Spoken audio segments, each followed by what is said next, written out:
mungkin kita mulai aja Pak ya untuk ngebahas sesuai dengan tema yang udah kita bikin nih Pak ya.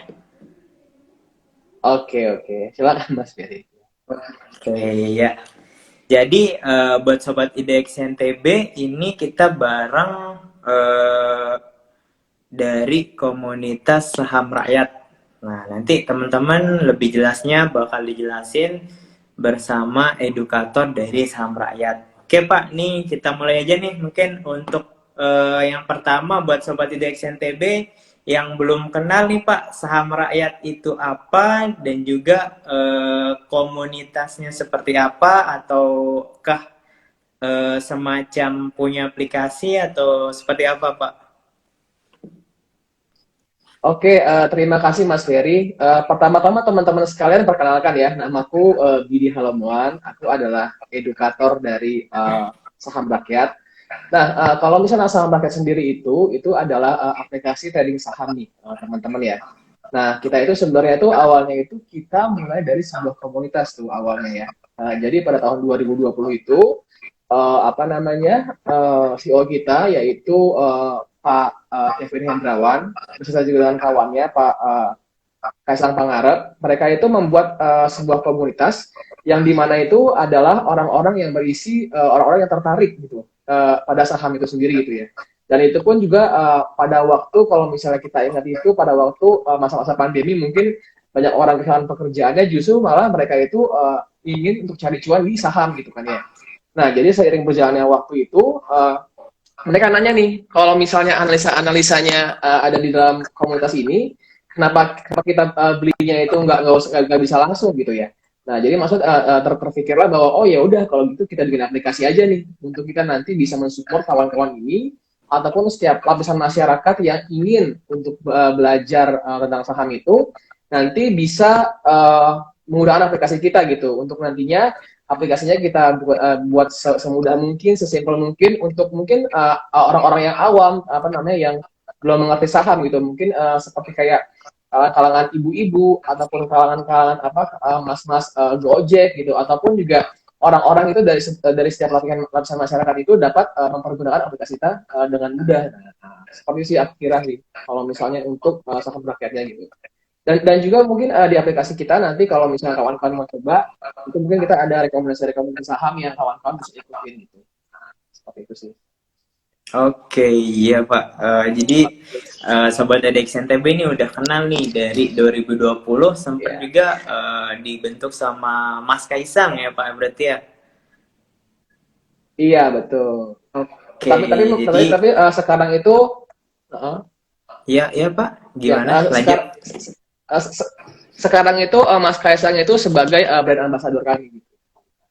Oke, oke, ya. Oke. Jadi dari 2020 Pak ya untuk dibentuknya komunitas ini dan juga tadi untuk semua kalangan berarti Pak ya namanya saham rakyat berarti seluruh lapisan Iya. masyarakat atau seluruh rakyat di Indonesia ya Pak ya seperti itu. Iya, betul sekali Mas Ferry.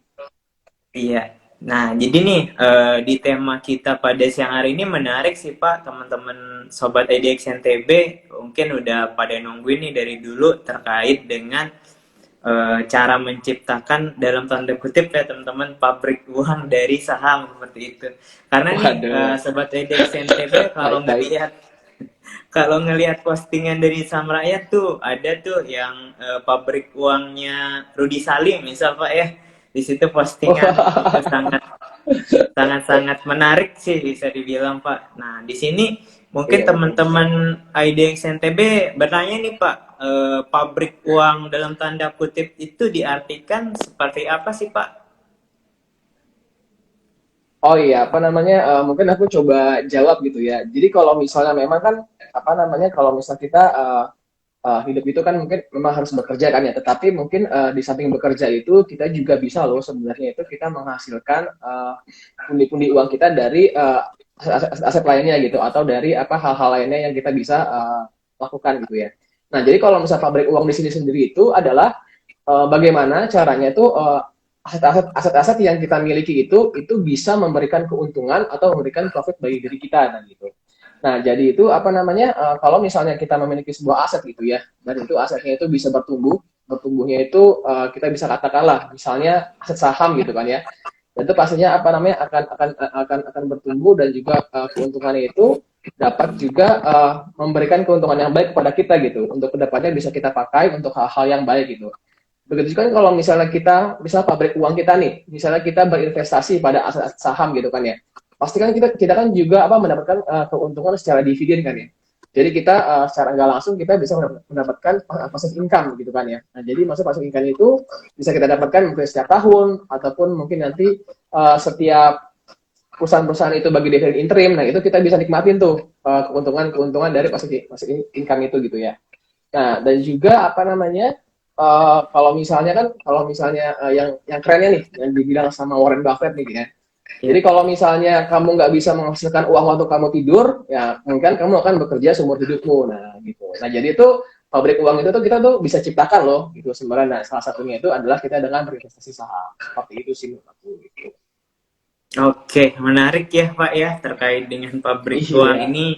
Jadi kita sambil bekerja keras, habis itu bisa tuh nyiptain sebuah sistem yang kita bisa create untuk dapetin dalam artian kekiniannya pasif income ya, mungkin Pak seperti itu. iya betul. Oke, nah tadi nih menarik Betul Pak, sekali, betul sekali. cara menciptakan pabrik uang itu dari saham. Nah, tadi kan Bapak juga sebutin nih dividen dividen interim dari suatu perusahaan jika teman-teman punya sahamnya. Tapi nih teman-teman sobat IDX bertanya mungkin Pak terkait dengan analisa yang bisa teman-teman gunakan atau yang biasa digunakan oleh komunitas saham rakyat nih dalam analisa saham itu apa aja sih Pak? Oh ya, kalau misalnya apa saham rakyat sendiri ya, kami sih sebenarnya mix sih sebenarnya kalau misalnya untuk analisa ya kita itu apa namanya ada mix mungkin kita bisa melakukan fundamental dan juga apa namanya seringkali kita juga menggunakan teknikal sih untuk kita nanti apa memberikan rekomendasi-rekomendasi saham kepada teman-teman saham rakyat ataupun kawan-kawan IDS NTB ini nih mungkin yang juga mau bergabung di aplikasi kita. Nah apa namanya jadi kita itu sebenarnya itu ada saran-saran atau rekomendasi-rekomendasi yaitu dari namanya Thomas J. Dorsey kalau misalnya Mas Ferry pernah dengar. Nah itu apa adalah orang yang menggabungkan antara analisa fundamental dan juga analisa teknikal lalu dia combine itu dan dia riset dan meramu itu menjadi sebuah apa analisa kesatuan yang bagus gitu. Dan itu namanya kalau misalnya di aplikasi kita itu adalah kecup atau kelompok cuan pilihan. Nah, nanti kalau misalnya teman-teman di sini ya mau lihat apa namanya rekomendasi-rekomendasi apa saja yang dikeluarkan oleh Thomas J. Dorsey dan nanti bisa mengakses aplikasi kita. Gitu. Lalu apa namanya kita juga sebenarnya tidak ini sih tidak luput dari kita untuk mengadakan kayak misalnya analisa-analisa apa seputaran dari berita-berita nih. Misalnya kayak misalnya news, kayak misalnya keadaan geopolitik, ekonomi dan sebagainya macamnya kita juga pakai sih gitu ya. Nah, seperti itu sih aku kira Mas Ferry gitu. Oke, jadi kalau Iya. teman-teman ingat saham rakyat itu ingat kecup ya Pak ya. Iya, betul sekali. Ingat saham rakyat, ingat kecup. Ya.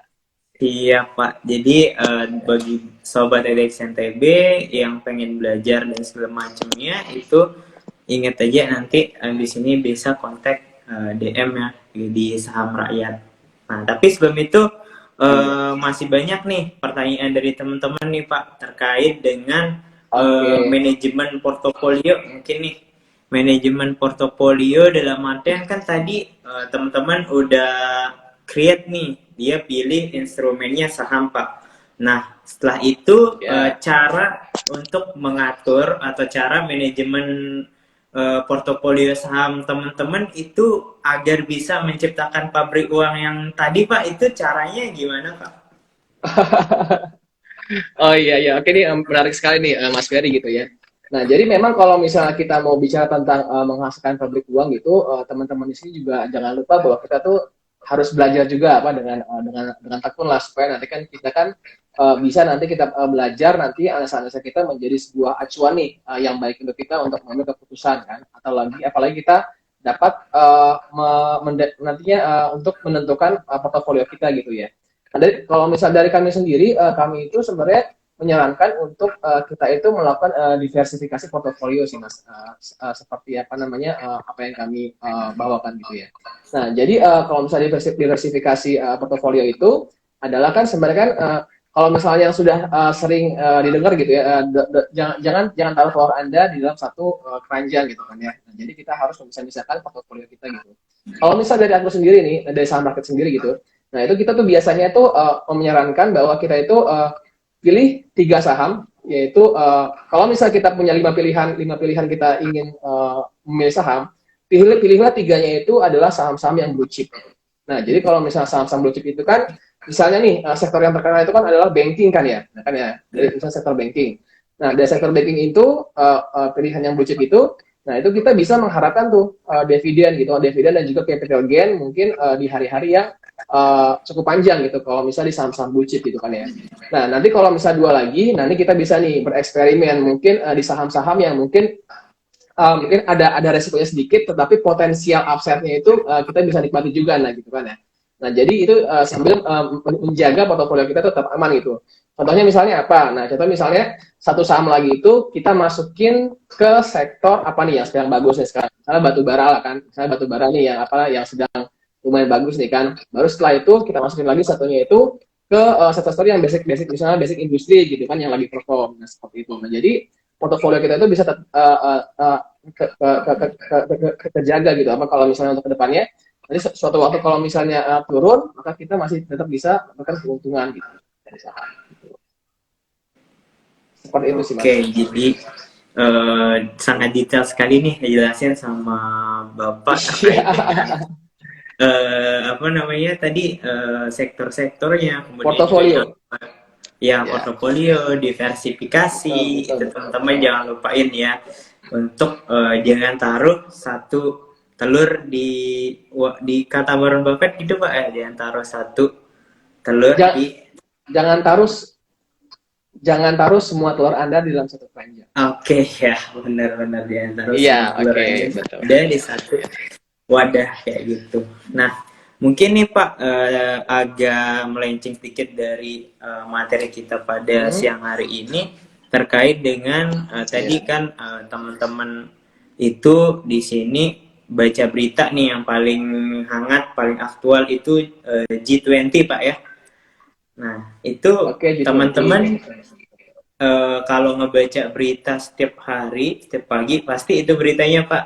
Nah, mungkin pertanyaan dari Sobat Oh gitu. IDX nih, ya, itu kira-kira momentum dari G20 ini gimana sih cara teman-teman buat manfaatinnya di saham-saham sektor apa Pak? Mungkin yang menarik gitu atau yang kena impact langsung tuh dari diselenggarainnya G20 tersebut.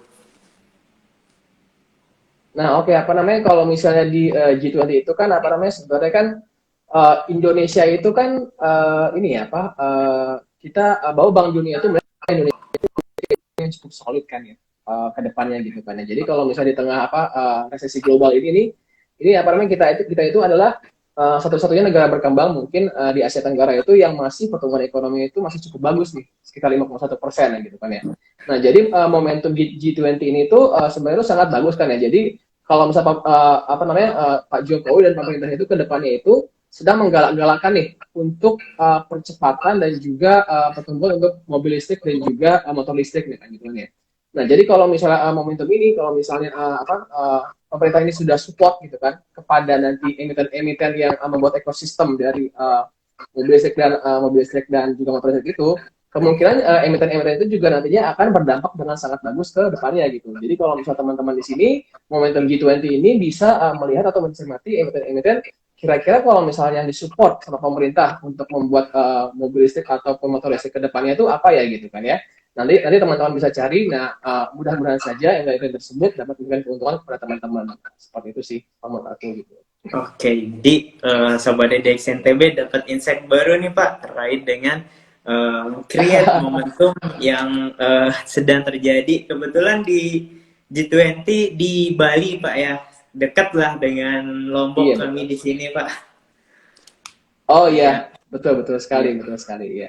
Kebetulan kemarin juga baru selesai WSBK Pak di Lombok. Bapak ikut nonton juga Pak? Oh gitu ya. Bahkan aku sebenarnya kurang tahu ada WSBK lagi di Lombok Oh gitu kan. iya. Aku sih taunya waktu pas pertama-tama kali itu ya. Oh, Dan itu memang sangat iya bagus sih Pak. gitu ya.